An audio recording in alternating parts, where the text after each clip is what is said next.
You are listening to the TWT Podcast Network. You didn't scream, boom, shakalaka. You didn't howl at the moon.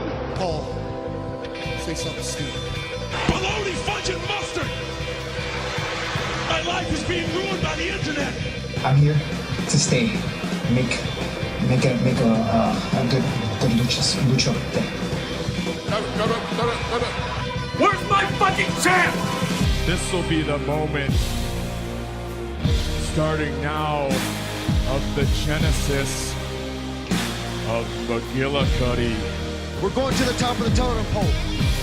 This is the Wrestling Botchcast with your hosts, Scotty the Brain and Sean Bradshaw Layfield. What's going on, everybody? Welcome to the Wrestling Botchcast. We're at episode number 13, and we have a big show for you today. We're going to change up the format a bit. We are no longer going through Raw and SmackDown and all the recaps and everything. We're going to kind of hit all the highlights. We're going to talk about all the stuff on the dirt sheets. We're going to talk about some of our hot takes we got this week.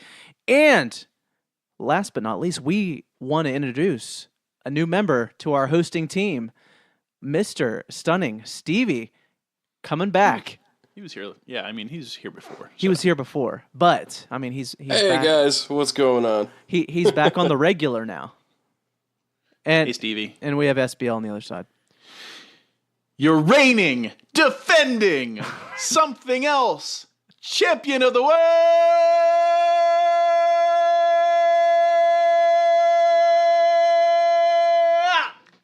Are you done? Boo. That's as much air as I have. That's how you start. That's how you start your podcast debut. Is you boo the champion. That's exactly how you see. You're doing it right, man. You're doing it right. So yeah, SBL retained his spot championship this week. He had the most correct picks at Money in the Bank, which I know you just snuck it out. Snuck out. Stevie Snuck out the back door. Stevie was hot on your heels. A new contender. Yeah, see, I was wondering about that. I was wondering how close it was. It was very close. Yeah, Yeah. it was. I think it was only one or two matches because you guys picked a lot of the same ones. The fact that none of us got either ladder match, I feel like, was the only reason I won. It really yeah, is. it was like what the hell? Like both. Like, well, we'll talk more about it later, but Sure. both of those ladder matches were we- RKO out of nowhere surprises. Shit, let's talk about it now. Let's get right into it. I mean, I guess that was the latest thing that we haven't talked about yet. So Money in the Bank. How did you guys overall feel about the pay-per-view? I thought the ladder matches were good, and everything else sucked shit. Even the AJ Shinsuke match? I was about to say. That was pretty good. I felt a little bit like I knew how it ended prior to the match. So that's never... I feel like you always want a little bit of a surprise, and there was no surprise there. Well, I enjoyed that match a lot. There was a lot of spots in it that I didn't expect. Yeah, that's true. That's a good point. Like the Styles Clash off of the stairs, that was pretty neat. That was cool, yeah. I think James Ellsworth is like the only other person that's done that besides Nakamura. Yeah, that's true. It's been a while. It's been almost a year since that happened, Yeah. which is Speaking crazy. of James Ellsworth, he made an appearance. The Ellsworth is back. I told you guys. I'm so stoked. I was so happy. Man, and You know, he was, I actually met him when I was in New Orleans earlier this year, and I was talking to him about how I thought it was BS how he got kicked out, and I'm just glad to see that they finally had a change of heart and brought him back. I hope he stays Yeah. for a while now. I feel like he's never going to be... We talked about this last week, but I feel like he's never going to be that guy who's like a mainstay on the roster in anything other than a comedy role. But, you know, like, get paid while you can, bro. More power to you. Yeah, exactly. That's what he does best, though. I mean, he's meant to be like the comic relief on there. And, I mean, even if he stays in that role and stays in WWE in one capacity or another, I'm totally fine with it. I mean, he made that Carmella segment this past week on SmackDown. Oh, yeah. Yeah, and then speaking of Carmella segments, they have been kind of dull. So maybe that's why he got brought back, was because she sucks by herself. Yeah, she absolutely does. Yeah, I think that was a conscious decision, realizing that if they're going to keep the belt on her for some time, they need someone to kind of make her shine a little bit. And I feel like Ellsworth was the guy, because he's likable more than anything. Even when he's being stupid, he's pretty funny and likable. I wish they would give him more of a face role, though, instead of this jerk thing they got going on. I bet it'll get that way. I think the biggest reason they brought him back is because they can't see her legit winning matches because she's not that great in the ring. And she needs to have some sort of manager in there to run interference or whatever they need to do to get her over without completely burying a lot of their, female superstars that are way better than she is. Yeah, exactly. She needs to the two best things about her is she's a chicken shit heel, so she never has to actually legit win. She just has to keep the title, and she can inflate a lot of careers just by people hating her, essentially. So she can get Becky and Asuka and Charlotte over just because people are naturally going to cheer against Carmella. That's true. But yeah, Money in the Bank overall, I mean, not a terrible pay-per-view, way better than Backlash. I feel like the bar was set pretty low for it to begin with. Mm-hmm. And I was pretty happy with it. It was enjoyable all the way through. There were a couple of lackluster matches, like the Sami Zayn one, which we find out now that Sami Zayn is actually injured, which is why that was such a squash match. He is going to be out until 2019 with 2 torn rotator cuffs, which is nuts. He had surgery on one of them today, and I guess he's waiting on the other one, which was on his original bad arm that he injured in his first match when he came on to Raw against Cena. I don't know if you guys remember bueno. that. Yeah. No bueno. Poor Sammy. I know. I feel bad for him. I feel bad about saying all the bad shit about him over the past 3 weeks of all the horrible segments he's been a part of. But I'm going to miss him now. I know. It'll be great when he comes back, though. He's a great wrestler, but the segments have been shit. You just can't, you can't make any excuses for that. But see, the thing is, though, is like I said, he'll be great when he comes back because he won't be in that cheesy storyline with Bobby Lashley. And hopefully Lashley will be moved on to whooping Lesnar's butt for that title. I mean, we'll see at Extreme Rules, I guess. As it's looking now, I read reports today that Lesnar has 1 match left on his contract that he had re-signed in April. And it's most likely that it's going to be at SummerSlam. And who knows who the competitor is going to be. It's a toss-up at this point. I mean, now that Rollins is open, it could be him. I mean, that would be everyone's favorite guess, but I don't see him or anyone else besides Braun Strowman leaving SummerSlam with that title when it comes down to it. And I'm fine with either one. Yeah. Honestly, it's pretty much anyone but Lesnar for me nowadays. Which is true. Yeah, the only one I could see them putting Lesnar up against again is Reigns because they keep pushing that again. They're definitely doing it. I don't know why neither of you seem to think that would happen. Because we don't want to believe it. We don't want to believe it. You don't have a choice because we're in denial. You know what? Vince McMahon's gonna pull a rock and turn it sideways and shove it up your asses because you're getting it whether you want it or not. And the only reason that Strowman won that Money in the Bank match is so that they had a fucking in case of emergency break glass situation on their hands. Yeah. I know you're right. They're going to let them stink out the fucking building for 20 minutes, 25 minutes. And then if Vince finally is like, look, this isn't working, they're going to send Strowman's ass out there and put the belt on him, which is fine with me. I don't give a fuck how he gets it, as long as he gets it. But you know goddamn well Roman Reigns is getting another match. I think the scary thing is once Strowman gets the belt, who's going to beat him? They've built him up so much at this point that it's just unfathomable that somebody else could possibly beat him on that roster right now, unless they start to build Lashley a bit. He's going to have a nice long reign, for sure. Yeah, whoever's getting that belt's going to have it for a while. They're, the same way that Lesnar's had it for, what has it been, almost 2 years now? Mm-hmm. Year and a half. It's been 440 some days. I only know that because he beat CM Punk's, longest title reign thing. Yeah, but it feels like what 2 a fucking years. joke, by the way. It really is. Feels like 5 years, honestly. But right.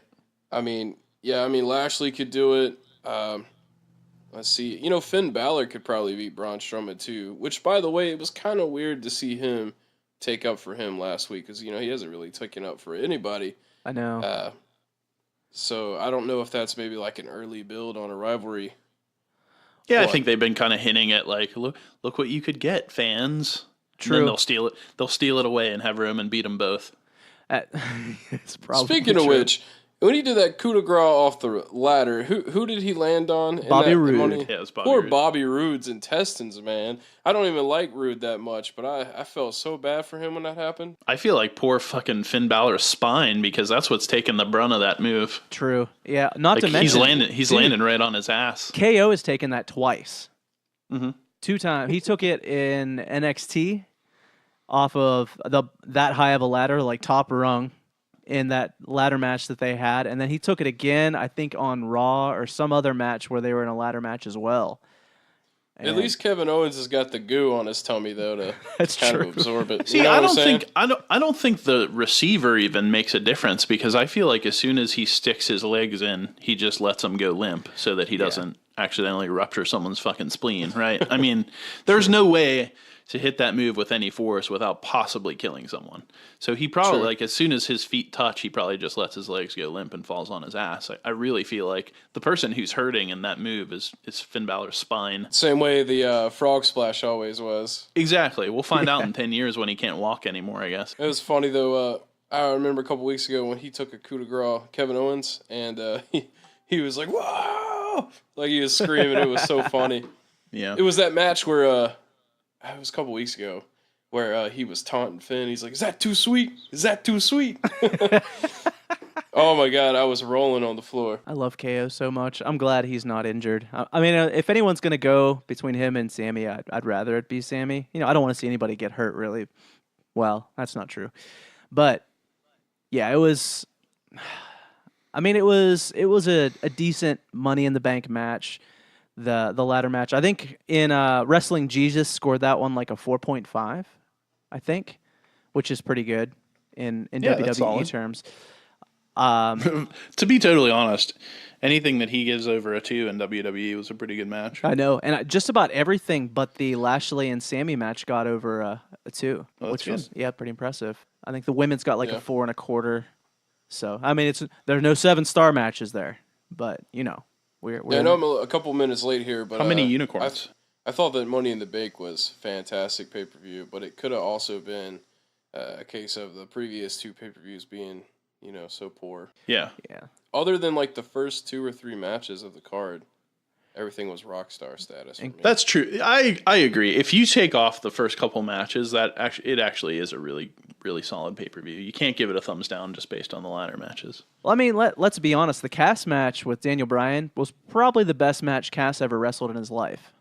And then he immediately got fired. So. Yeah, which we'll get into in a minute. But what'd you guys think about the Ronda Rousey Nia Jax match? You know what? Go ahead, Stevie. I was just gonna say Ronda Rousey continues to impress me, and I'm totally behind her now. I have no more doubts. Yeah, I'm all in on Ronda. I really like that match. I did too. It felt realistic, which I think was the biggest thing for me. It didn't feel like they were just a bunch of spots, like a lot of matches nowadays.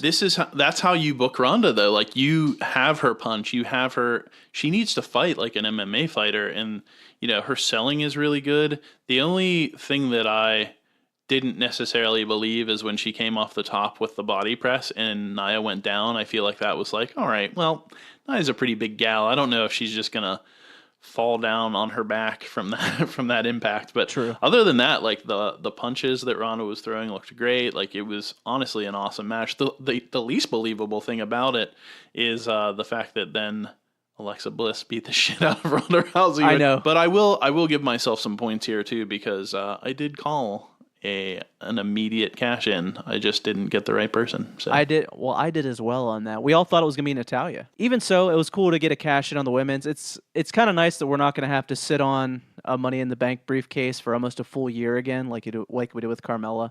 Right. And it made sense for that storyline as well. A lot of people are pissed off that Alexis got the title again, and they're all bitching and moaning, complaining about it. But I think it's a great thing. I think it really moves things forward. She's a much better champion Character. than Nia is. Yeah. All around. Honestly, Nia is not a great wrestler either, let's be honest. I think Nia's good at being a big person. You know what I mean? Like, she's good at doing imposing big girl moves. I don't know that obviously she's not as mobile as Alexa is, but I think Nia's fine at what she does. I mean, the other big problem with this pay-per-view is it comes after NXT, which again, I feel like killed. So True. It's hard for me to even, like that. Part of me disliking WWE pay-per-views is the fact that the night before all the big ones it just overshadows everything the WWE does. They need to swap them. They should. They absolutely should. But what was up with Nia not being on Raw the following night? That didn't really make sense to me. It's like she completely got taken out of the spotlight after that match. Yeah, and even Kurt mentioned in the opening segment that she was rehabbing in Alabama or something. So I don't know if that was maybe just a worked line, or maybe they didn't have anything for her at that moment, even though we know we're getting a return match, Nia and Alexa at Extreme Rules, which we found out about. I'm not looking forward to that one. I'm hoping there's some sort of stipulation in the match and it's not just a one-on-one, that's it. I mean, it's Extreme Rules. There should be an Extreme Rule in every single match. That's my thoughts. I think there's gonna have to be an Extreme Rule stipulation for Alexa to continue winning, because the biggest problem with their first match, even though I didn't honestly hate it as much as a lot of people did, was that it's just not believable that someone of Alexa's size could take someone of Nia's size. Right. That's exactly how I felt when Nia kept jobbing to Sasha last year. Right. Speaking of stipulations for that match, though, what if they had Ronda Rousey as a special guest referee? She's suspended until after Extreme Rules at the moment. Now, here's what I'm thinking happens, though. I feel like Ronda Rousey is probably going to interfere in that match. Oh, you think? You know she is. There's no way they're going to leave her off a pay-per-view. She is no Brock Lesnar. Here's the one thing, though. I think they want Ronda to be special, so putting her in everything is a tough thing. Well, I mean, they're leaving her off TV for 30 days. That's true. I think she's promoting a movie or something she has coming out in that time, so it kind of worked out. They worked that into her schedule. But I saw the preview for that movie when I went to see. I can't remember what the fuck I saw, but I saw a preview for that movie. How did it look? It looked like she didn't have a lot of speaking roles. It looked like she was an enforcer. I'm not saying that look, acting is acting. More Right. power to you. Get those millions, but yeah, it looked like she didn't talk a whole lot. It looked like she was like more of the enforcer / bodyguard person. I don't doubt that. Though, But it looked, it was like your typical action movie. Right.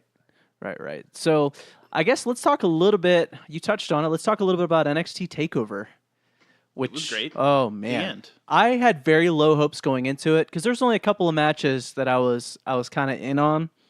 Mm-hmm. The Velveteen and Ricochet match I was really looking forward to, and I was also looking forward to the Undisputed Era and Lorcan and Birch match. So those were the two I was looking forward to. The rest of the card I was like, don't really care. But every single one delivered, I think. I agree. Yeah, I saw a lot of highlights from that Ricochet match. I actually didn't get to watch Takeover all the way through yet, but What the fuck, Stevie?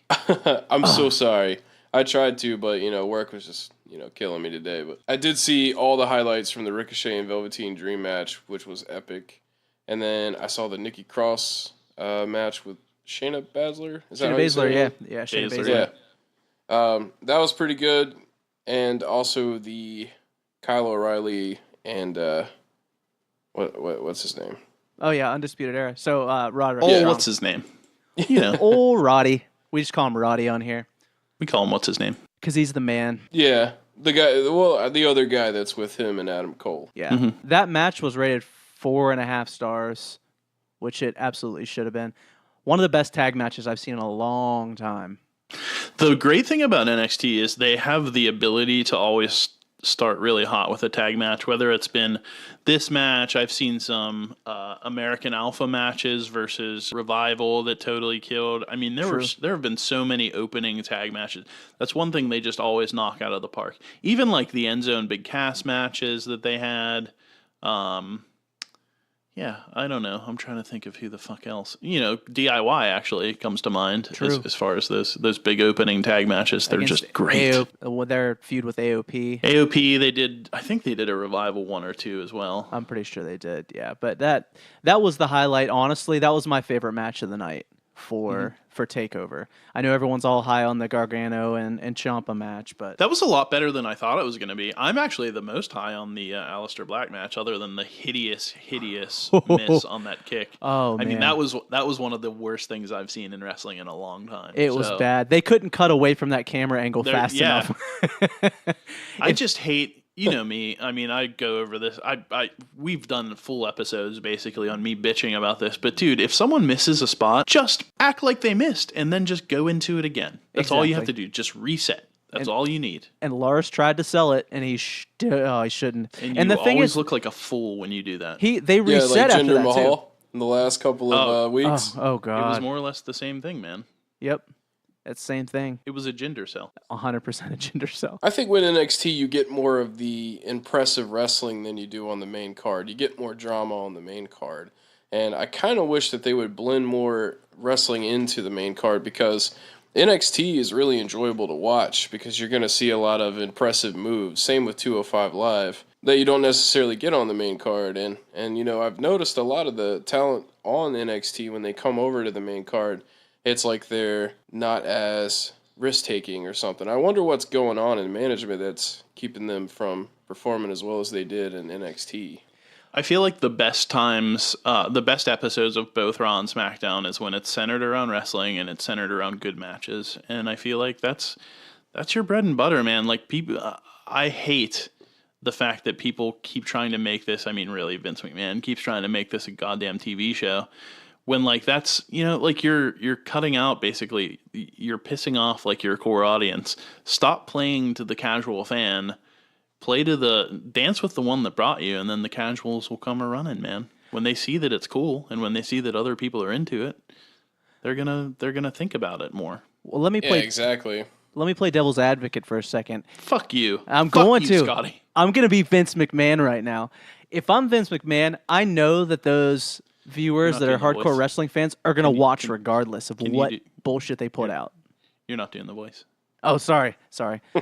Listen, when I go and I try to plan a show, This is fucking awful. it's really bad. When I try to plan a show, I want drama, and I want promos and all the Okay, promos. it's getting better now. Yeah, I'm working on it. I got to get deeper. Like it starts a little higher, then it gets deeper. You gotta feel I gotta exasperated. really There you I gotta go. get it real deep down in my voice. There you go. Now it's getting good. Now I'm fine with that. What I'm playing for, I need the casual viewer to watch every single week. Yeah, I don't give a shit about those that are listen, always you gonna old watch. motherfucker. Listen to Listen. me. I feel like if You're you do fired. you can't fucking fire. I'm not employed by you son of a bitch. But hey, listen though, with SmackDown moving to Fox next year, do you think we're gonna get more story mode, or we're gonna get more wrestling mode? I think we're gonna get what Fox wants. I don't think that Fox is gonna fuck around and just let Vince run the show. I tell you what I hope though. I hope that they have a contract term in there that says that they can stream their damn show on the network like the next day.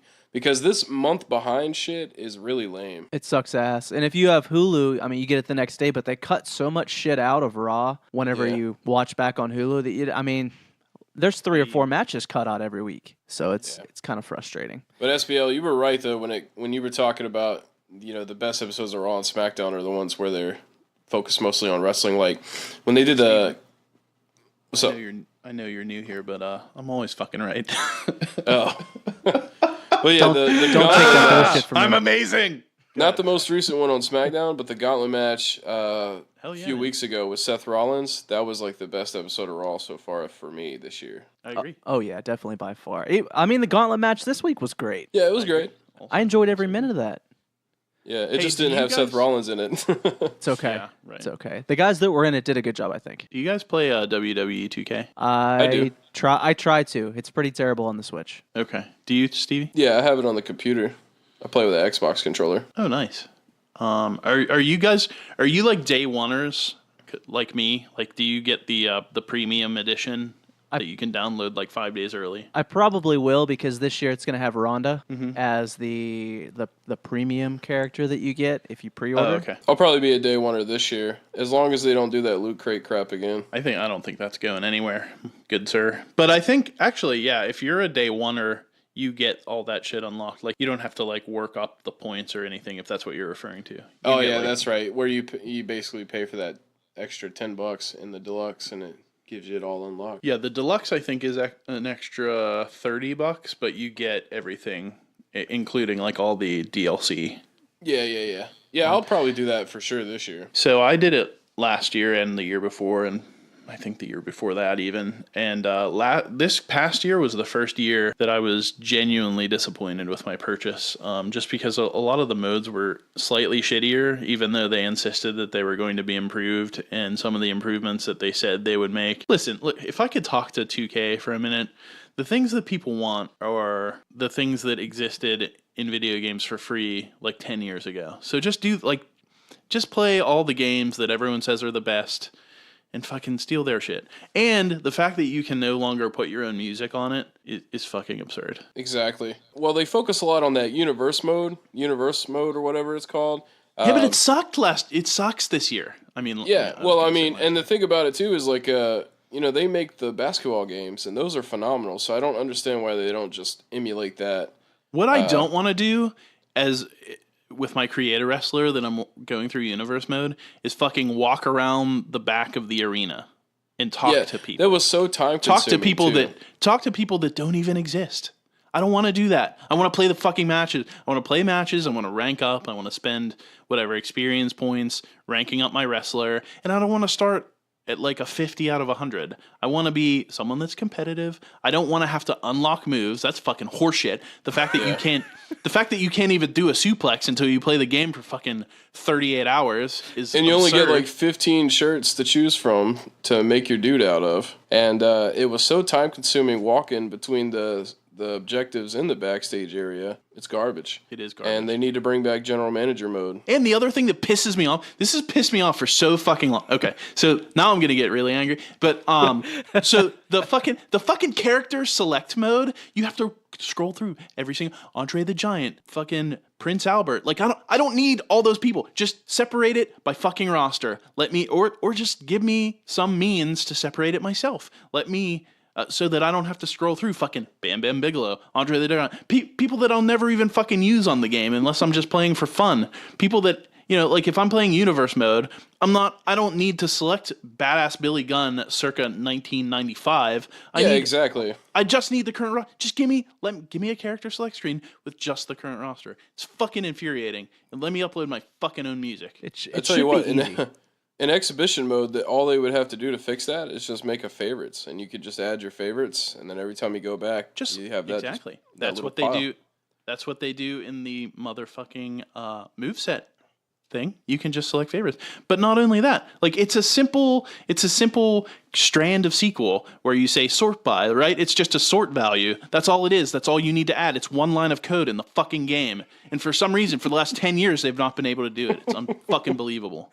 I think you should start it's tweeting gonna be at them. all right, man. I should just tweet at them every fucking day. You should. Yeah, you should tweet though. Tweet it all. Tweet that you want GM mode too. Especially Anyway, now with the brand split and shit.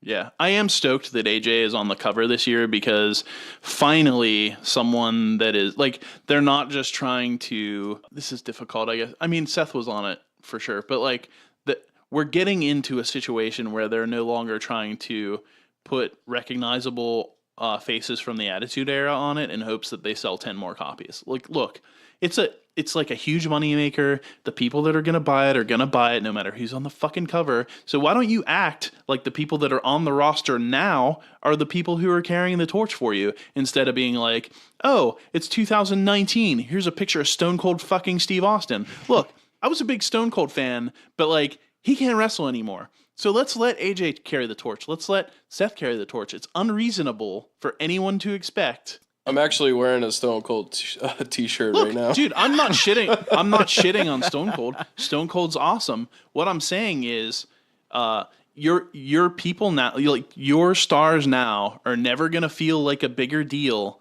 than The Rock or Stone Cold. You're never going to have that future big name if you continuously say, like, we got to get Stone Cold back to pop ratings. We got to get Shawn Michaels back. No, you don't. You need to put your faith in the people that are in there every single day. That's what you need to do. And you need to let these superstar athletes, because let's face it, AJ Styles can wrestle in ways that Stone Cold never could. Certainly past his neck injury, which was basically the bulk of his fame. And, you know, let AJ put on some good matches in front of like a super wide audience. And guess what? All of a sudden you have your next Stone Cold, because AJ is completely capable of being that guy. I agree. Yeah. I'm happy with AJ being on the cover as well. I just hope the game is going to have it's going to be of good quality and actually make it, something prestigious. Yeah, the My Player, My Career, whatever it's called. You were calling it Universe Mode, but the career mode needs updated for sure. That was horseshit and needs to be fucking repealed.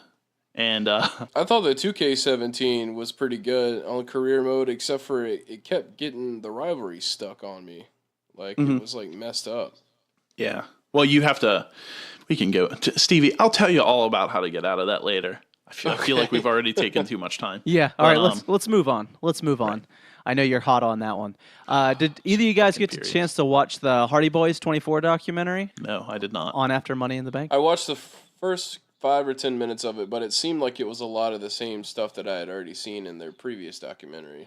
Honestly, it is completely different. The first little bit is, but then it gets into their time with TNA quite a bit, which, I mean, that is unheard of on most WWE things. They typically stay away from that sort of thing. But yeah, it focused heavily on their time in TNA and all the drug addiction that they went through during that time period. They talked about like why they got released and why they got signed back and everything. So it was really good. I actually watched it 1.5 times because I got to watch the second half of it because I was driving home from a friend's house after Money in the Bank and caught the last half of it. And I gotcha. Went back and watched it again with my kid, and it was very excellent. I highly recommend watching it. And finally, in our intro today, we want to say a big rest in peace to Big Van Vader, who passed away this week. Great wrestler, one of the best big men out there that have ever wrestled and may ever wrestle. Sure. You know, for sure. He was a very spry guy. WWE is actually now planning his induction into the Hall of Fame for WrestleMania weekend next year.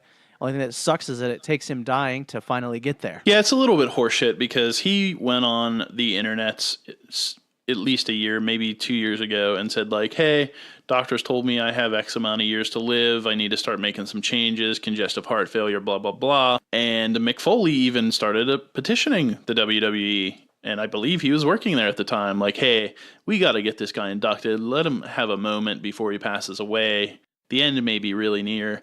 And of course, WWE did fucking nothing. So I don't know. It's bittersweet because you know that it would have been a really proud and happy day for him, and now he doesn't get to experience that just because WWE is petty and they only care about people that they have built and people that are homegrown, and God forbid you make a name for yourself on the Indies or in WCW, and B, people that are fucking dead, which is just a shame. They've done this so many fucking times, and it just bums me out, man, because it would have been a really special moment for him. And he was one of those guys that took the business super seriously, so it would have meant a lot to him. Oh, yeah. Well, at least his family will get to, celebrate it for him and everything.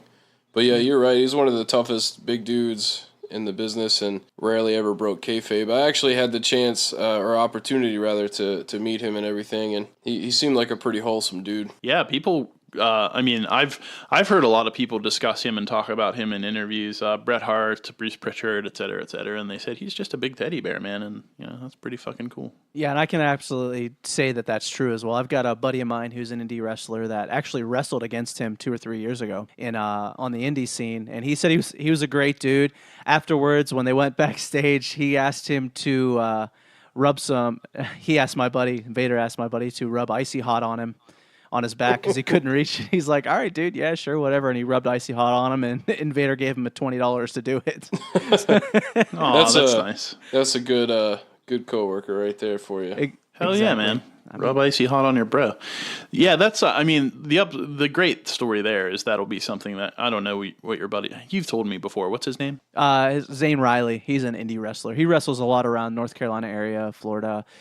Shout out to Zayn. That's a story that he'll never forget. Oh sure. No. He's wrestled a lot of WWE dudes. He's wrestled the Hardys before. He's wrestled Gangrel. I mean, he's had a pretty awesome career the last 5 or 10 years, and especially having not been extremely well known, but he headlines some indie shows around here in Florida, all around the state of North Carolina and stuff. So, but if you get a chance, check him out. He's a really good dude too. He was on another one of my podcasts a while back. Absolutely hilarious. He's got some crazy stories, man. He went to the gathering of the Juggalos and wrestled there, and oh my goodness, crazy stuff went down. I'd love to hear stories about that. Oh, it's hilarious. It's absolutely hilarious. He tells us about it on the other podcast I work on. Oh, so that's like a former one. I don't think the one this year has happened yet, right? No, it hasn't happened this year. This was like 3 or 4 years ago, I think. I gotcha. Yeah. But all right, let's go ahead and hop into the dirt sheets. Sheets of dirt. The sheets of dirt. Well, Big Cass was released by the WWE this week due to many reasons, backstage issues, going into business for himself on segments that weren't approved by Vince or creative. He allegedly missed a promo rehearsal with Kevin Dunn, and then later on went long on the promo on TV. And Vince hated the promo that he cut and fired the writer over it. There was also an incident on a bus when they were on tour over in Europe where apparently he got drunk and kind of locked himself in the bathroom, but he thought somebody was playing a joke on him. So he ripped the bathroom door off, which WWE had to pay for. The lock was just jammed on it, and he couldn't get it open, but he thought someone was messing with him. I'm sure there are many other reasons that'll come out. He apparently wasn't very well liked backstage. Word of him bitching about the Daniel Bryan feud and how he keeps losing. WWE source also mentioned they feel like they have enough big guys on the roster right now with, Baron Corbin, Bobby Lashley, Braun Strowman, all those big guys. I mean, it's difficult for me to say this, but Baron Corbin is better than Big Cass. Oh yeah, for sure. I absolutely agree with that. I'm not a huge Baron Corbin fan, but I don't think he's a terrible wrestler. I think it's his personality that sucks dick. Yeah, exactly. But the end of days is one of my favorite finishes in wrestling. I'm actually bummed that fucking Baron Corbin uses it, frankly. What's that other thing he does? The deep six? That thing is freaking awesome. That's wild. Especially if he gets a small dude up in the air. Oh yeah, like AJ can sell the shit. out of that. I don't even mind the choke slam backbreaker. Look, Baron Corbin has a lot of cool moveset ideas, but he's just a fucking douchebag, and that's why I hate him. I'm actually a pretty big fan of Baron Corbin. I like the douchebaggery. Well, Stevie, it's been really nice working with you. I hate to kick you off on your first episode. My debut episode and my retirement episode. Listen, it's good to get the other side of the Baron conversation. You need people to stick up for Baron Corbin. It's better to burn out than fade away. So. It's true. Listen, Stevie. We've called him Baron level baldness since episode 1, and now he's officially bald. So I can't even call him that anymore because he actually is bald. Yeah. He's moved forward. But back on the Big Cass thing, funny. He was fired on exactly the 1-year anniversary of when he and Enzo broke up on Raw. Did you see what Enzo was saying about him, like, not even a week ago? I guess he gave an interview, and I guess they were not, like, tight. They were not fans of each other. And Enzo apparently was livid when they got to their blow-off match, and then Big Cass got hurt, and he wouldn't finish the match. Yeah, he said he was upset. I listened to I think it was on a podcast that he was talking about that, and it wasn't as bad as it was made out to be in a lot of the blog posts I read about it. I read the quotes, and I agree that it was nowhere near what people are saying, like Enzo buries Cass. That's not what happened at all. No. But he was very vocally unhappy with how that match ended up specifically. Yeah, he was. I feel really bad about Big Cass. I really do. But on the other hand, I don't, because of, all the information that's coming out about him being a jerk backstage. But Enzo and Cass sold so much merch, and they were so liked, and then the writing staff just decided that they were going to split them up, and basically when he got injured and had to leave for a while, lost all of his momentum, and it pretty much ruined him as a singles competitor. And then they stuck him in this heel role where he completely blew. And, I'm assuming that he always went long on all of his promos because all of them were way too long. Oh, and incredibly. everybody hated him as a singles competitor. And so, like, I feel like the WWE ruined Big Cass. And From what it seems like, Big Cass ruined Big Cass. Because if he would have done the stuff that he was supposed to, and he wasn't a dick backstage, Like any other job, man. Just Right. go in and do what you're supposed to do. exactly. I guarantee he'd still have a job. I guarantee he'd be more over right now. Because the thing is, I've heard so many interviews from different WWE guys that, have been in the business a long time, guys that are still in the business, guys that have left the business. They all say, if you work hard enough backstage, you're going to get good shit coming your way because they recognize the work you put in. And if you're difficult to work with and you're a pain in the ass and people don't want to do anything with you, you're going to get shit on and you're going to get dumb feuds and you're going to get people put over you constantly. Yeah. If the dude would just shut up and done his job and just waited out, the time period from when he came back until, maybe he had elevated himself and, they elevate him a little bit more because what's crazy is 2 months ago when he came back, we talked on this show about how they were really looking to push Big Cass because he was a good big guy and they thought that he had, a lot of potential and it was possible that they were really going to give him a big push. And now look at where we're at. A year ago, he was in a Fatal 4-Way for the main event for the whatever pay-per-view that was. I can't even remember, for the title. And people were cheering for him. People were cheering him on. So, I mean, you can't blame anyone but him for what's happened since. It's tough to have, feelings for a guy that basically did it to himself. From what it sounds like so far. His schedule's about to get soft.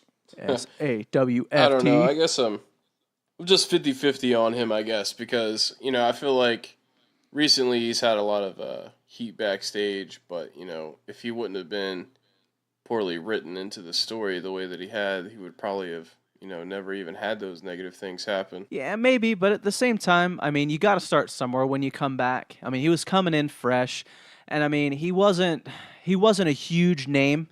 I mean, it's not like someone like, Finn Balor coming back from an injury, who had just won the Universal title. They want to do something big with those guys. Big Cass was a guy that still kind of had to prove himself a little bit because he hadn't spent a whole lot of time in singles. He had a very small feud with Enzo before he got injured. He hadn't done a lot of single stuff, so they needed to make sure he could stand on his own, that he could cut promos that were legit and sounded good, and that he was a good worker all together without having to have a tag team partner kind of hold him up. One thing that they talk about on Something to Wrestle With, and Bruce Pritchard says is a real deal breaker with the WWE, is guys that don't want to lose, guys that don't want to do a job, guys that are always concerned about where their push is. And I feel like he may have ruffled some feathers from what I heard. I mean, this is all conjecture. Who the fuck knows what happened backstage? But from what I heard, he was really pissed off when they were saying he was losing to Daniel Bryan twice in a row. But it's Daniel fucking Bryan, though. And it's wrestling, man. You gotta lose. You have to lose. You're gonna lose. There's nobody in wrestling that is undefeated. Exactly. Well, at least not anymore. Yeah. She lost in Japan, I'm sure. Anyway. As far as like a source saying that there was too many big guys or there's already enough big guys on the roster, I mean, what? Come on now. We want big guys, though. True. You need lots of big guys. You need big guys fighting big guys and little guys overcoming big guys because it tells a good story. You're right, but let's take a look at the two shows for a quick second now before we move on. Raw seems to have the collection of all the big guys. You've got Baron over there, you've got Braun over there, you got Drew McIntyre that just came back. You have all these. Lashley's over there, Roman Reigns is over there. Now you look at SmackDown and you look at that roster. How many big guys are there on SmackDown right now? I mean, true big guys. I don't really count Samoa Joe as one because he doesn't strike me as a guy that's very, tall and just overpowers people. He's more of a technical wrestler. So I think what they were looking at is, okay, this dude's a dick backstage. One. Two, we don't have anyone that can really match up to him on SmackDown at this point either, so we don't have a whole lot for him. And he's a pain in the ass to deal with. I feel like they're going to make SmackDown kind of the wrestling show. And it's really looked like that the past few weeks since Paige has kind of started as the GM there, and they did the Superstar Shakeup. It really has looked like the wrestling show. I mean, we've been calling it kind of the A show since the Shakeup because there are so many just great wrestlers and so many great matches that happen on there. Whereas Raw is like 50 to 60% promos, 40% wrestling, and about 15% of it actually is good. Well, filling that 3-hour block's kind of a struggle sometimes. It's tough. But at least we got Rusev Day on SmackDown, and you do have Big E. Right, but they don't even strike me as big guys either, because they aren't ones that are 7 feet tall, that tower over anybody. They don't look imposing. Sure. I know when Daniel Bryan gets in the ring, most of them look imposing to him. But I mean, if you're matching up, Big E and Rusev, they're about the same size when it comes down to it.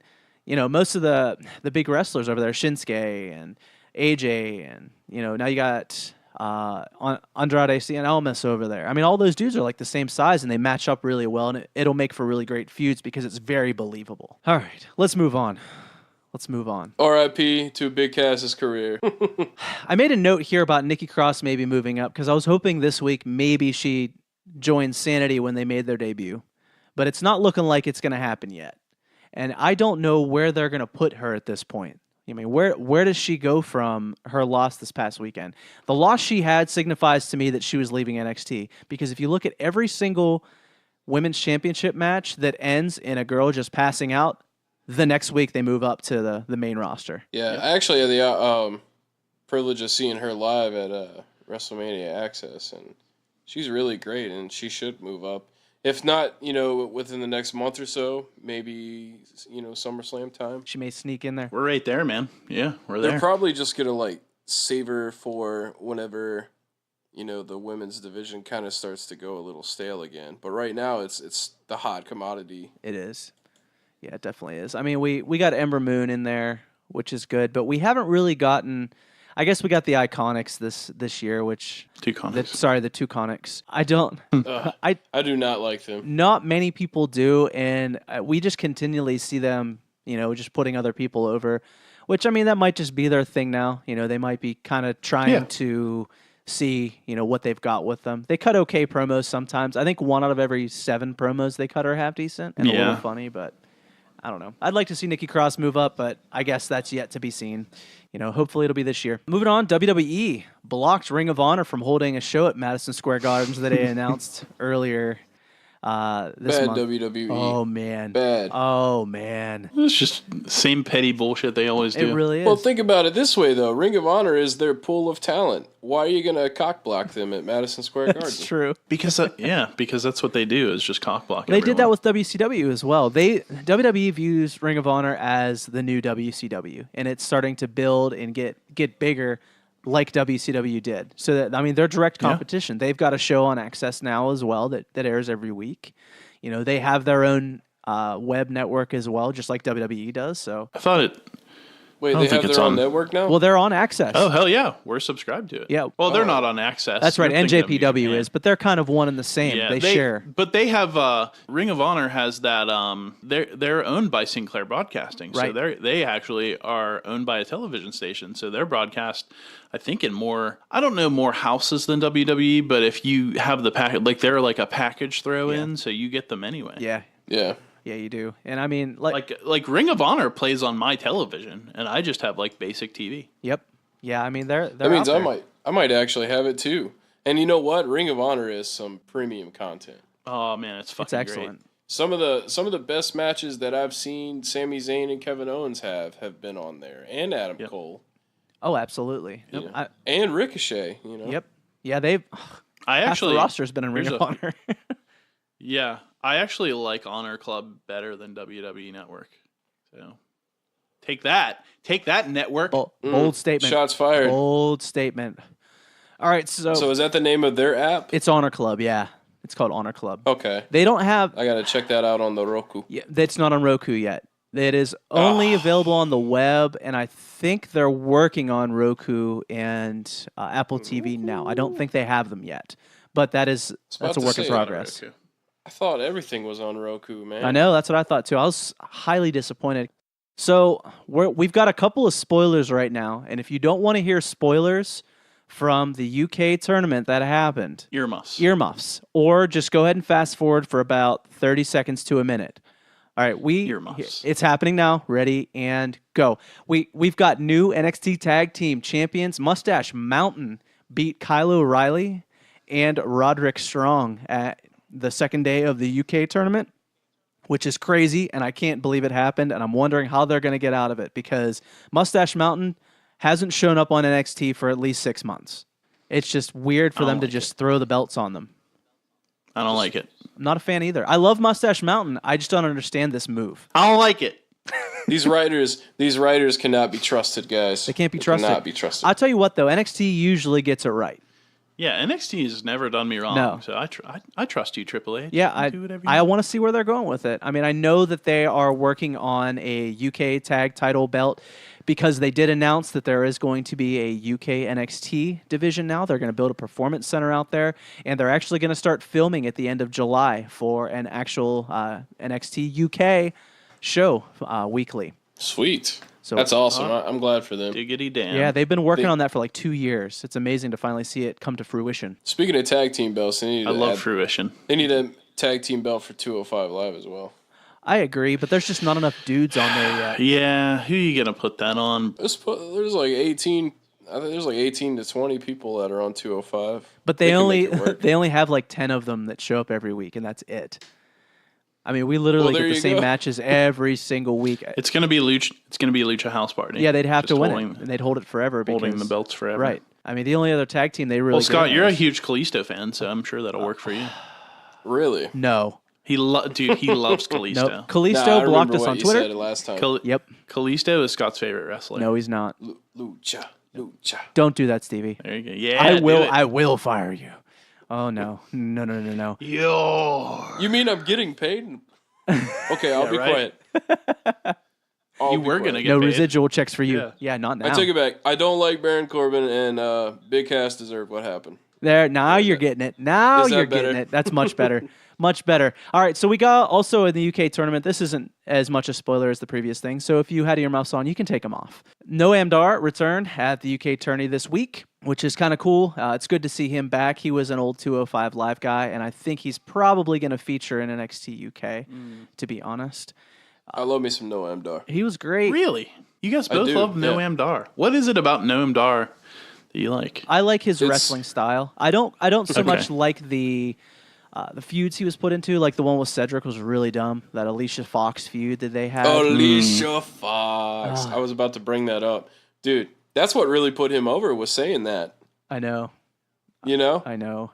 I hated that feud so much, though. Yeah, I think this is boner salad because this is too fucking soon to be putting him in any sort of title picture, much less the boner salad. Yeah, boner salad. Boner salad. That's a negative thing, correct? Would you like a plate of fucking boner salad, sir? Well, no. There you go. There you go. But what if it was like my boner in a salad? That depends on who you're serving it Do you to. want to eat your own fucking boner in a salad? No, but So what boner salad? What boner salad works for you? Whether it's your dick or someone else's dick, you still got a big plate of boner salad. That's no fun. Scotty, I'm gonna need you to edit this out, okay? Okay. It's going in, isn't it? Yes, it is. It is on record. Stevie would like a plate of his own boner salad. I just had to clarify. Stevie was trying was to convince us that he would eat his own boner in a salad. It's on tape now, man. It's on tape. Tape is forever. All right, moving on. So WWE just announced a huge ass show in Australia with Triple H and The Undertaker headlining it. I originally thought this was going to be kind boring. Well, stupid.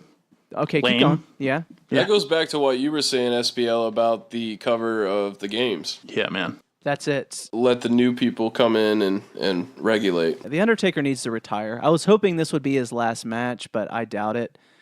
I don't understand why they keep having this dude wrestle. I mean, he doesn't need the money at this point. There's no way he does. That dude. It's got to be people bugging him to just, Oh no, I think this is all bugging. him. You think it's him? I think this. Yeah, I think this is all him, dude. I mean, bro, if I have a hip surgery at the ripe age of what is he, 52, 53? Okay, I'm done, man. Yeah, but I think they want him to be done too. I really think that WWE could take a hard pass on The Undertaker. He's lost, 400 times at WrestleMania now? It's done, man. But I honestly feel like he's unwilling to let it go. He loves the business too much. And you think maybe he calls Vince and he's like, he's like, this is going to be my last match, and then it happens. I don't and then think after he that, he's says like, this is going to be my last match. I don't think he actively says anything, but I think he actively, once he heals up from the last broken hip and the last shattered pelvis, he's like, hey, keep me in mind for some stuff, man. I'd love to do the farewell tour. Well, yeah, because he's doing the MSG thing. Yeah, I think we're witnessing the fucking 5-year farewell tour is what's happening now. He's doing the Kiss farewell tour. Yeah. Oh god. No, that Australia event that's coming up, they haven't announced any other matches, right? No, there's quite a huge promo that has a lot of the superstars that are going to be there, but they have not announced any additional matches for that yet. I guess my big concern is are they going to try to pull the 2 pay-per-views in a month thing again? Because we see how well that worked with Backlash and Greatest Royal Rumble. I can't see them trying to do that again. What pay-per-view is in October typically? Probably Hell in a Cell, right? Because it's October. Hell. Yeah, that would make sense. So or TLC. I know that Survivor Series is November. I think TLC is December. Oh, I think yeah, TLC you're is right. the last one of the year. Yeah, You very might be well right. could be Then Hell it, in a Cell. yeah, one then of it the has last. to be Hell in a Cell then.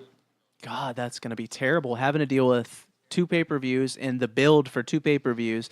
Unless they just do it right and they just set up matchups that have no build whatsoever for this Australia thing and make it like a glorified live show. Well, see, another thing about it, too, is, like, it's going to be ticket sales in Australia as opposed to the U.S., so doing 2 in 1 month may not be that big of a deal, other than... Oh, not to them, but to my fucking eyes it will be. And they're going to stream this live on the network as well. It's going to be a pay-per-view that's available on the network. Well, either way, though, at least we know it can't be worse than the Greatest Royal Rumble. Don't say that. It very well could be. We're getting Triple H and The Undertaker headlining the show. We saw how good Triple H and John Cena was. That was my favorite match on that card. What are you talking serious? about? Oh, so because slow. at least you knew what you were going to get. So slow. Oh, yeah, it was fucking terrible. But the whole thing was terrible. It was. There was no good. I enjoyed the Greatest Royal Rumble itself because I love a good Rumble. At least that match was quick. Really? Dude, that honestly, that's one of those things where like I didn't go into work so that I could watch it. Same. And I genuinely was like, I wish I were at work right now. Oh, man. All right, moving on. WWE's looking to use Xavier Woods' friendship with Kenny Omega and the Young Bucks to possibly sign them to major deals in 2019. Which is a lot of the reason they allowed that E3 stuff to happen. That big feud they had that culminated E3 with that Street Fighter tournament. We talked about this a little bit last week, but we're kind of getting a couple more morsels coming to light a bit that are making a lot more sense. They're trying to really push the relationship between those two, and Xavier is they've been good. He's been good friends with Kenny for a long while. If you look back on his YouTube channel, they have videos as far back as 3 or 4 years ago. Yeah, if you're Kenny Omega or the Young Bucks, what do you want out of this? Like, what good is the WWE to a bunch of millionaires who are doing everything on their own and are top guys in their promotion? It just has to be reaching the stars, growing up watching the WWF, and then it turned into the WWE. I don't think Kenny Omega is motivated by that at all. Well, I think the Young Bucks are. I don't really know a lot about Omega because I don't watch New Japan Wrestling too much. But with the Young Bucks, I feel like they're total Hardy copies. They want to be like the Hardy Boys a lot. Oh, I disagree. I wholeheartedly disagree with that. As far as the Young Bucks go, though, they're phenomenal, and I want them to be in the WWE. So if that's the path that they have to take, yeah. But so what good is being in the WWE if you just get handed shitty creative like everyone else in the fucking WWE, and you never get put over because they're too busy fucking worrying about Roman Reigns? What if I'm Kenny Omega and I'm the top guy in New Japan? And my matches are art, and everything that I do is 7 billion stars, and all the fucking Lucky Charms marshmallows, and everything I touch turns to fucking gold. What do I want to be in WWE for? They're just going to give me a shitty storyline. They're not going to let me use any of my cool as shit moves. They're not going to be able to, I'm not going to be able to have the matches I want to have. The matches I want to match. What the fuck is wrong with me? I'm not going to be able to have the matches I want to have. I'm not going to be able to cut the promos I want to cut. I'm not going to get any of the creative because, let's face it, everyone in the Bullet Club seems to pretty much do their own fucking creative. At least they do on their show, for sure. Yeah. Yep. I don't want fucking Johnny Dipshit, the 19-year-old screenwriter from L.A., handing me a fucking promo to cut if I'm Kenny Omega, I'm going to say, hey, pal, shove this up your fucking ass. I'm Kenny Omega. I'm the best wrestler on the fucking earth. Thank you very much. Well, see, and that's the thing, too, is like if they do come to the WWE, they're not even going to need to get over. Because when I was at the wrestling convention earlier this year, you couldn't even get near Young Bucks or Kenny Omega because everybody wanted their autograph and was flocking to them. So exactly. So they're one of the very few people who doesn't need WWE. I would argue that WWE needs them. I would 100% especially the Young Bucks for the tag teams. Absolutely. And then if they go to WWE, they're probably going to get paid less. They're going to leave more money on the table in merch sales, and they're not going to be able to probably recoup as much with their YouTube channel because they won't be able to use the rest of the team. Cody certainly isn't going to be a part of it because he's already got it. And you don't think Cody's telling them like, hey, look, guys, they're going to make you fucking Stardust part 2, 3, and 4. Do you want that to happen to you? Do you think Cody Rhodes wanted to be fucking Stardust? Now he's on the indies. He looks like $1 million. He's kicking the shit out of everyone. He looks like I own Cody Rhodes merchandise. I would have never bought a fucking Stardust hat. Are you kidding me? It was a fucking joke. Now he's on the indies. He's the biggest star in the fucking world. You don't think he's telling Kenny Omega and the Young Bucks, look, dude, you want to stay as far away from these motherfuckers as you can. Because not only are you more popular than any single wrestler in the WWE already without their fucking media machine behind you, but you're making all the money you make is yours. Who in this world? Okay, let me tell you a quick story, motherfuckers. I was in Uber one day. And I had one of those, we've all had a fucking chatterbox Uber driver. So he just wanted to tell me about all of his big ideas. And he said to me something that, even though he was annoying as shit, is nonetheless true. You never make the money that you're going to make unless you're your own boss. Unless you're the guy at the top, you're just getting, shit rolls downhill. So unless you're the guy at the very top of the food chain, then guess what? You're just basically getting the guy at the top's table scraps. I don't want Vince McMahon's table scraps. Thank you very much. I want fucking Young Bucks money. That's what I want. Because that's where all the money is up top. That's it.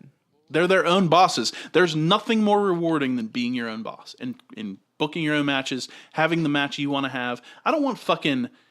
as great a wrestler as Shawn Michaels was, I don't want Shawn Michaels in my ear being like, well, let's plan out this match. Fuck you, buddy. I'm already the best wrestler. I don't need your help. Well, I guess we'll see, we'll see what they decide to do. It's going to be interesting. That is for sure. Unless you've got such a hard on for WWE, which Kenny Omega, I've listened to several interviews, he was always more into New Japan than he was into WWE anyway. He was a New Japan fan growing up. So he certainly does not fall into that category. But unless you have such a hard on for like, I want to be in the big company, I want to be one of the Hulk Hogan was my favorite, I want to be one of the WWE superstars. Unless you're one of those guys that's so slobberingly grateful for anything that Vince McMahon is willing to throw at you, cough, cough, everyone in NXT, it doesn't fucking matter to you. If you know what I mean? And I'm not saying there's anything wrong with being Ricochet or being Bobby Roode and saying like, look, it's been a dream of mine since I was a child. I grew up with The Rock. I grew up with Stone Cold.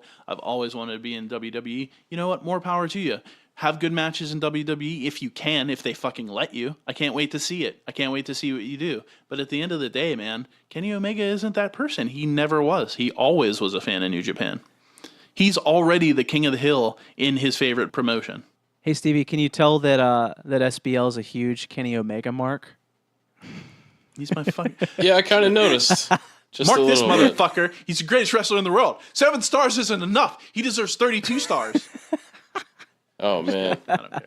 I'll know that for future reference. Yep, you bring up that other KO. He's gonna go off. He's gonna go off. There's so many fucking KOs. I can't even keep track. They're all my 3 favorite wrestlers too: Kevin Owens, Cassius Ohno, and fucking Kenny Omega. The 3 KOs. Yeah, the 3 KOs. All right, moving on. Before we get you fired up even more, we got creative planning on a Shinsuke and Hardy feud, which we kind of saw coming. That's going to begin at Extreme Rules, and then there's going to be a rematch possibly at SummerSlam as well. I am highly looking forward to that, and I feel like that's a feud that Shinsuke could actually win. Yeah, that'll work well. You have to give him something. He's been eating shit for 2 months Easily. now. You got to have him go over. Yeah. Yeah, especially after he won the Royal Rumble. I mean, come on. I mean, he's gotten shit on since then. I think that AJ feud, I saw some kind of infographic today that showed out of all those matches, He won 0 of them. I think he lost 4, and 2 were a no decision. It doesn't look good for him. Do you feel like no bueno? Yeah, Take a look at that, Young Bucks. How's that look? Guy that came from New Japan. Right. Do you feel like he's being buried by the WWE a little bit now, or do you feel like that's just you can't? AJ is kind of the Roman of SmackDown. Yeah, I don't think they'll bury Shinsuke. I don't think that he'll ever be buried, but I also don't think that the WWE looks at him, someone who is not a native language speaker, and feels like he'll ever be able to be the guy that's on television shows, et cetera, the list goes on. He'll never be able to be, Finn Balor on Good Morning America, right? So, Right. why put the strap on him? Because he's never going to be able to be the quote-unquote face of your company because, let's face it, look, he speaks English well, but it's not fucking great. It's not as good as AJ Styles is, a fucking hillbilly from Georgia. It's, I love AJ too. I love AJ Styles. I'm not shitting on him. I'm just saying it is what it is. There's something kind of homey about listening to a guy that looks kind of like you. It's like Cheers. You want to be where everyone knows your name, right? So I just don't see, and I think this is what happened with Yoshitatsu. I'm not implying that Yoshitatsu is anywhere near the wrestler or star that Shinsuke Nakamura is, but like they just get these Japanese guys and they kind of have nothing to do with them. Look at Hideo Itami, one of the biggest stars in Japan ever, and he's on fucking 205 Live eating shit. So it is what it is, man. I think Shinsuke will always do well, though, because, despite the little bit of English that he can speak, he's still cutting entertaining promos. He's good, absolutely. Indeed I it just is. don't think he'll ever be the guy. I think if he gets a title reign, it will be like a charity title reign for, like a month or 2, maybe 3 tops. Or it'll be a situation, and this is actually kind of something I'm open to, is that if he, AJ Styles, Daniel Bryan, like all your guys at the top kind of hot potato the belt for, 8 months-ish before WrestleMania, I'd be fine with that, because I think that that's one of the things that made wrestling cool back in the day, is that you kind of had a bunch of guys fighting for the title. And you never knew who was going to end up with it. It wasn't as predictable as it is now. Yeah, I can definitely. I wish they would go back to doing that again, but they've made it such a. And I know it's always been a business, but it's so much more about business and the image of the business now that you can kind of predict who's going to win the matches, because like you said, can you see the top guy being on Good Morning America? Can you see them, being out in public for, those NBC upfronts that they just did? You saw who went to that. Do you know why I've been the bot champion since its inception? It's the fact that every time we do these predictions, I just pick the safest choice, because I know everyone in WWE is such a pussy that, they can't give us anything cool. They don't want to take a chance on anybody else because they want the safe choice. Anyways, the opening segment of Raw, absolute best they've had in months. Rousey is so over, it's crazy at this point. And it kind of sucks that she has to be off TV, like we talked about a little bit earlier, for 30 days, which I don't know that she'll be completely off. I feel like she's going to pull Roman Reigns and just show up a few times. Yeah, for sure. She has to. They're not going to let the hype just die out for 30 days. No, there's no way. She'll show up in some way, shape, or form. But yeah, that was the best segment she's had, I think. Maybe like you said, maybe we'll get an I think we will at Extreme Rules for sure. But let's move on to the biggest news of this week. The biggest and, nay say, the best. We have a new Intercontinental Champion, Mr. Dolph fucking Ziggler. Hell yeah. I'm here to show the world. Crew. I love it. I loved it too. I felt a little sad for Rollins, but I feel like they got bigger things in store. Yeah, for sure. But man, it's so great to see that man have a title that's not the United States Championship. Dolph Ziggler, the only man in WWE history to actually climb a ladder like he wants to win. Oh my God. And take a move like it actually fucking hurts. That's true. He sells like Shawn Michaels, man. That dude 100% deserves to have this belt at this point. He's been working his ass off for years. He's been just buried over and over and over again. And I hope he gets a decent reign with it, and I hope he doesn't lose it this upcoming Monday on Raw, because I'll be a little bit pissed. And then that would kind of nullify what we think's happening for Seth in the future. Exactly. So it's two sad things. But, man, Dolph Ziggler is the champion. A lot of people are pissed about it. I think it's amazing. Who's pissed about it? Dude, there Fuck are people you, online idiots. bitching about it. Because they're like, how do you let Seth Rollins lose the belt? He's the best thing that's going for Raw right now. Well, you know what? He doesn't need the belt. He doesn't need it. Not only does he not need it, but dude, like he needs to be in other feuds, man. He's got to be fighting for that title. Right. Bruh. When he's the IC champion, he's going to sit at the mid card forever. Yeah, bruh. You know, or he's going to open the show. You know, you damn right, bruh. You hear me, bruh? Bruh. Yeah, bruh. Bruh. You get it, bruh. Bruh. Bruh. Bruh. Yeah, he needs to move up outside of the mid card. Dolph Ziggler's a great dude to hold this title because he's going to put on great matches every single time, and he always has. You know, he's an older Seth Rollins. Yeah. Is really what it is. So I'm happy about that. I'm super happy about that. Agreed. Speaking of angry people on the internet, lots of people bitching about Alexa being pushed too much at this point. You know, we already know we're getting 9 Alexa at Extreme Rules. Do you guys think she's being pushed too much? Well, I like Alexa, but I also like a lot of the women right now, so it's kind of hard to answer that question. I kind of wish that she was feuding with the SmackDown people instead of Raw, though. Yeah, there aren't a lot of women on Raw that I'm really high on besides Rousey at this point. I mean, can you name me another one that you're really like high on that you think Ruby could be I mean, Ruby's decent, but I don't think she's there yet. She needs to lose the rest of the Riot Squad and she could be there. I think those two are the ones that are kind of holding her down because they feel like they have to package them together. I mean, as shown by the horrible match they had this week with Sasha and Bayley. That was just trash. It was absolute trash. Logan and Morgan cannot put on a good match to save their lives. They can't. And let's be honest, like Sasha and Bayley haven't really put on great matches recently either. I mean, Sasha was okay in the Money in the Bank there match, though. Like we know that they can put on a great match. I just don't know what's happening with them. They haven't put on any decent matches this year. Yeah, they're getting the Becky Lynch treatment. They kind of are, but Becky still does a good, like she still puts on great matches. Bayley's had more botches than anyone I can think of besides Jinder. I mean, there's 1 or 2 in every single one of her matches lately. She's just missing spots. And I don't know. I talked about it a few weeks ago. I thought she might be injured or dealing with something. It's probably apathy. But she just hasn't looked the same. It could very well could be. And now we see this feud heating up with her and Sasha again. I mean, at least it kind of reached a boiling point this week. Well, they do need something for the kickoff shows, you know? Ouch. The claws came out on Stevie. Well, I mean, hey, if they're not performing well, you know, you gotta tell. You gotta tell them, man. You gotta put them in their place, bro. Oh man. Well, let's move down the notes a little bit. There's a couple things we already talked about. We got so Mojo Rawley beat No Way Jose this week. Do you guys think the No Way Jose experiment is finally over? I think this is a match of who could care slightly less. You know, because neither of these guys matter to me at all. I don't know why they want to push Mojo Rawley like that. Also, I think No Way Jose is one of those spontaneous Kurt Axel, whatever one that loses a lot. I always get them mixed up. Hawkins. Yeah. Yep. No Way Jose Axel is used to use a SmackDown's lot, version of Kurt Hawkins. Oh. Yeah, you damn right he is. I don't think anything else needs to be said about that. We finally got our Sanity debut this week. How do you guys feel about the Sanity Day debut and how they did it? I was a little sad we didn't get a match, but at the same time, I feel like we might get that match at Extreme Rules, which I'm very excited about with the Usos. And there might be some cool stipulation with it as well. I mean, that's exactly how I'd want Sanity to debut. Just coming in, beating the shit out of the old top guys in SmackDown, you know, the tag team, and just looking like badasses. Just wrecked them. They totally wrecked it, and it was great.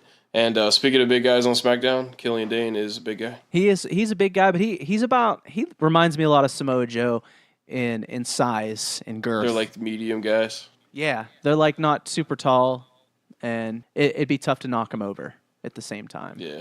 So Yeah. Sanity debut was a good one. Man, next thing I want to cover, where does Daniel Bryan go from here at this point with that stupid Bludgeon Brothers thing that happened this week? I mean, do you think he goes the tag team route? And who do you think could be a possible partner if they do that? Oh, man. I mean, you got to look at kind of who right now isn't really in a major feud that might team up well with Daniel Bryan. What about The Miz? Oh, wait, he's on... And they hate each other. Yeah. Well, he's always using his moves, you know. I think it would be kind of... It'd be like a Sheamus and Cesaro kind of thing where you put the opposites together and it works. I think the money is in them fighting, though, eventually. Oh, Which, it is. I mean, you can do that with a tag team, too. Maybe Rusev would be a good one. Yeah, but he's about to win the possibly. title, though. He's not going to win the not gonna title. win. Are you kidding me? He's Do you not, know what day he's it not is? winning the You title. know what day it is right now? It may be Rusev Day today, but it's not going to be Rusev Day on July 15th. You know, I have a it's theory not. about why he's getting that title shot. What is your theory? Enlighten us. His contract was coming up, and he had already expressed being depressed with his character and the way he was being treated. So I feel like they're going to slap the belt on him for a couple weeks, sign his new contract, and then put him back in the background. Oh man, that prediction show is going to be interesting because I'm definitely not picking Rusev. I feel like they're kind of, bro. I feel like they're elevating him up to the main event picture, just because he kind of deserves it, and he got himself over really. Yeah, and he's slowly turning babyface as well. If you haven't noticed that, with the handshake at the end with AJ, instead of them ending in a scuffle as it usually would if there was a heel on the other side. Yeah, he didn't even stand up for Aiden, and you know what? I really like Aiden with him, and I hope that that's not signs of them splitting apart. There's been talk of them splitting up for a little while. Them moving Rusev away from Aiden. Well, that's going to be the end of Aiden then. It very well could be, but if they're going to go the babyface route, they are not going to need Aiden anymore because he's honestly the heel of the two of them now. Especially with the slap from AJ. Yeah, they could feud for sure. Definitely. AJ I be slapping really people, be man. excited about it, but yeah, I mean it's. Oh, he's slapping them. It's his thing now. He's a slapper. He slaps and now he low blows people. Because he slapped Maybe the that's piss over out now. of Shinsuke in that signing. Yeah, last week. Yes, he did. Yes, he did. So, yeah, I don't know. Daniel Bryan, I don't know where they'd go with that. If they'd even go that direction with the Bludgeon Brothers. It's kind of a weird thing. We could end up with another Daniel Bryan, Kane-like pairing. Mm-hmm. Pick some random big guy that doesn't really have a whole lot going on. Maybe he teams up with Big E or something. Who knows? That would be weird. The New Day with Daniel Bryan. It'd be pretty funny. The new Daniel Bryan. Maybe, what's the guy, Ty Dillinger? They're not doing anything with him. And you know what? Ty Dillinger tweeted at him that night, too, about it. He said, if you're looking for a partner. Right? Yeah, they actually tag up on a lot of the live shows. They were doing a tag match with Daniel Bryan and Ty Dillinger and against Big Cass and The Miz on a lot of the live shows. Ty Dillinger is another one of those guys that got, treated the way Hideo Itami did. What about Mojo Rawley, though? I mean, Daniel Bryan and Mojo Rawley. Different shows. Mojo's on Raw. Oh, is he? Yeah. Yeah, he is. Oh. Yeah, he's a Raw guy. So that's what happens when you watch both shows back to back. Yeah, I would not want that at all. Yeah. Regardless. But it'll be interesting to see where they go with that. Interesting to see where they go with Rusev. If he just gets his one title shot, which is actually his first ever WWE title shot since he's joined the company, which is crazy to think about. He held the U.S. title a little bit, but he's never had an actual WWE title match. So, right, happy for him. He had an he awesome deserves U.S. it. title reign too. Yeah, he did. I mean, he had a great match with the Gauntlet match with The Miz. It was awesome to watch. So I'll be cheering. All right, for let's him. get. I'll cheer for him at Extreme Rules. I mean, you can cheer for him. It's not going to do any good, though. You don't know that. We'll be at Extreme Rules cheering for him. We sure will. Both of y'all. I don't know. Yeah, I'll be Rusev Dang. Both of y'all get to go to Extreme Rules, huh? Yeah, we're both going. We got our tickets, man. That's sick nasty. I hope you guys have a lot of fun. I hope we do too, frankly, because I'm not 100% sure I will. Yeah, that's the thing about buying tickets to those events in advance, especially if it's not one of the top four, or the main four. Right. Imagine having tickets to Backlash and having to sit through that bullshit. Oh, God. You'd be drinking $15 beers all night. I would have many, many, many of them. I bet you the dark matches. Scott's saving up his beer money right now. I bet you I am, that the just dark in matches at Backlash were better than that card. It's likely. It's very likely.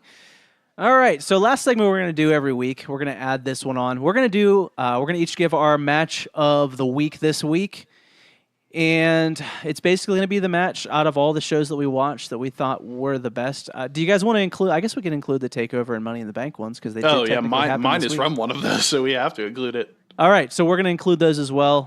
Either Raw, SmackDown 205, NXT Takeover, or Money in the Bank. So SBL, go first. Mine again, even though it's probably not everyone's. Mine was the Aleister Black match. I really enjoyed it. I was shocked a little bit because of how much I enjoyed it. I didn't necessarily know that Lars would give me everything that I wanted in a match, but I just loved it, man. I'm a big Aleister Black fan. I'm not a huge Aleister Black fan, not like Kenny Omega levels Aleister Black fan, but I enjoy him. I enjoy him as a character. And it looks like we're getting... His blatant Satanism kind of creeps me out, but whatever. It looks like we might be getting Alistair and Ciampa next. There's been hints of that online. Oh, that could be nice. And that would make Gargano Ciampa 3 for the title, because I think Ciampa would probably win it from Alistair. But we'll see. Stevie, what's your match of the week this week? Match of the week is it's a close one. Both for Money in the Bank. But since was it Roman Jinder? Of course not. What are you thinking?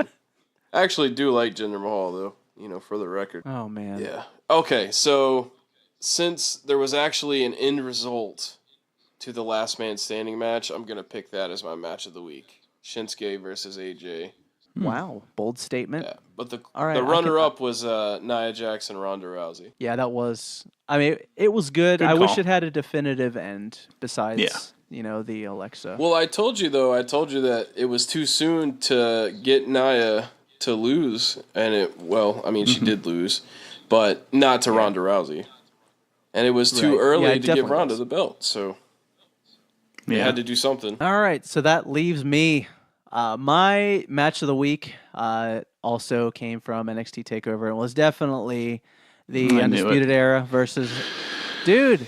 I get it, dude. No, I'm not shitting on it, please. Birch and Lorcan. I had to give it to that. That match, I was more invested in that match than any match that happened this week.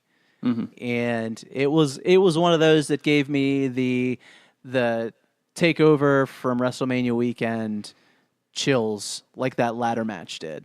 Mm-hmm.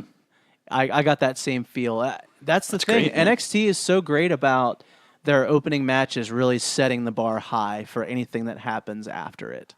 And that match did not let me down. I was a little skeptical on it to begin with. I mean, and Stevie, you don't know this, but I'm a huge Danny Burch fan. Mm-hmm. I actually got to see him wrestle live here in a ladder match for PWX, and it was incredible. Hell yeah. He's a great wrestler, and I love Oni Lorcan as well. They're a great tag team together. What we need to do is we need to record your Danny Burch story so that we can just hit a button, and that way you don't have to tell it every time. Yeah, well, I was just we got a new guy, so I had to let him know. I got to keep him in tune. It's all good. But yeah, that was definitely my match of the week for sure. Mm-hmm. All right, guys, I think that's all we got today. We've gotten through everything we wanted to talk about. Hopefully, everyone digs the new format. I like it a lot better. How do you guys feel about it? Hate it. You hate it? It's working for me. I didn't really know much of the old format, so feels. Welcome to the new. Feels good, man. Look, it's another day, but I'm still the champion. Whatever. That won't last long. We got another pay-per-view coming soon. Oh, man. All right, folks. We appreciate you listening. SBL hates that you listen. Yeah, I don't appreciate you at all. As always, please make sure you check us out on all the social medias, on Twitter at Botchcast. You can find all of our old episodes on Apple Podcasts, on Google Play, on Stitcher. You can also visit wrestlingbotchcast.com. You can get a lot of the old episodes there and some of our show notes. Also, you can visit us on Instagram at wrestlingbotchcast. And man, check us out on the YouTubes. The link is in the description. Like, subscribe, and leave us a review. I mean, 3 stars is cool. We've got 1 already. So and keep watching wrestling, and make sure you get a buddy to watch wrestling with you. You damn right. And have them listen to our shit as well. If you don't have a buddy to watch wrestling with, purchase a wrestling buddy from eBay. That's unsolicited advice from me to you. You're welcome. Preferably Bret Hart or the Ultimate Warrior. Those were the 2 I had as a kid. I'd go $1 Million Man Ted DiBiase, because also a good call. You're going to need someone to pay for the network. You damn right, and he'd be the man to do it. All right, folks, we appreciate you listening. We'll catch you next week. Yeah. Later, Marks.